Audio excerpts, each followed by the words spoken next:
비상대책위원회 첫 공식 회의입니다. 하루빨리 당의 위기를 수습하는 한편 경제 위기를 극복하는 데 노력하겠습니다.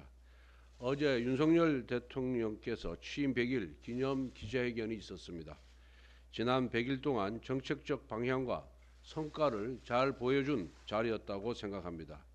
국가 주도에서 민간 주도의 경제정책 기조의 전환, 미래 산업에 대한 적극적 지원 의지, 자유민주주의 국가와의 연대를 원칙으로 하는 외교, 안보 정책은 국민의힘과 윤석열 정부가 공유하는 가치와 노선입니다.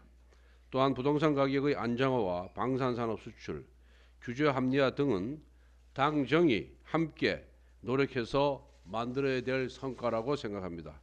앞으로도 건강한 당정 관계를 통해 국민께서 피부로 체감할 수 있는 결과를 내도록 하겠습니다. 당이 위기일수록 민생을 챙겨야 합니다. 민생에서 성과를 낼 때 우리 당은 국민의 지지를 다시 복구할 수 있다고 생각합니다. 저 역시 원내대표로서 최선을 다하겠습니다. 더불어민주당이 대통령실에 대한 국정조사 요구서를 어제 제출했습니다. 정치적 금도를 벗어난 다수의 생떼입니다. 특히 대통령 취임 100일 기념 기자회견 직후에 제출한 것을 감안하면 애초부터 그 목적이 대통령 기자회견을 흠집내기 위한 저열한 정치 공세에 불과하다고 판단됩니다. 국정조사 요구서의 문제점은 일일이 열거하기 힘들 만큼 조악한 수준입니다.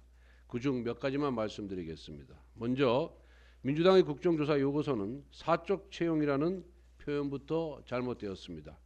이것은 피해 호소인처럼 민주당이 즐겨 쓰는 언어 교란이자 광우병 사태와 같은 허위 선동입니다. 윤석열 대통령실은 합법적인 절차를 거쳐서 인사를 채용했습니다. 사적 채용은 성립할 수가 없습니다. 어떤 정권을 막론하고 대통령과 국정 비전과 철학을 공유하는 인사가 대통령실에 근무했습니다. 국민의힘이나 민주당이나 모두 마찬가지였습니다. 대선을 함께한 인사가 적법한 절차를 거쳐 임기 보장이 되지 않는 별정직으로 일하고 있는 것입니다. 이것이 어떻게 사사로운 채용이라고 할 수 있겠습니까?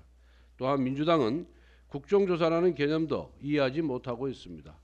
국정조사는 특정 사안에 대해서 그 불법성이 명확할 때 하는 것입니다. 그런데 민주당은 불법 행위에 대한 국정조사가 아닌 억지로 혐의를 찾기 위한 생떼를 국정조사라고 우기고 있습니다. 인디언식 기우제이자 아니면 말고식의 무책임한 내지르기일 뿐입니다. 민주당은 감히 인사 문제를 논의할 자격이 없습니다.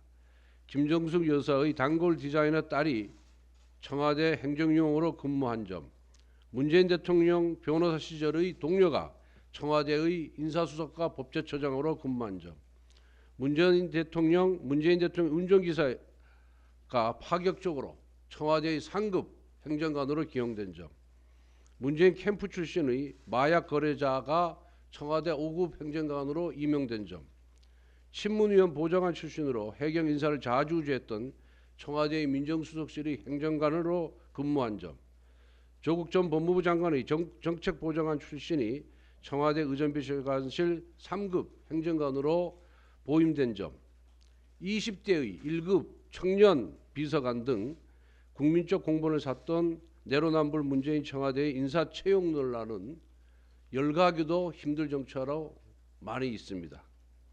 현재 국정조사가 가장 시급한 것은 바로 문재인 대통령의 청와대입니다. 민주당은 문재인 정부 5년 내내 지속되었던 채용 논란은 물론 김정숙 여사의 의상 컬렉션 비용과 예유 등을 국민 앞에 소상히 밝혀야 할 것입니다. 이것이 국민에 대한 최소한의 도리다 이렇게 생각합니다.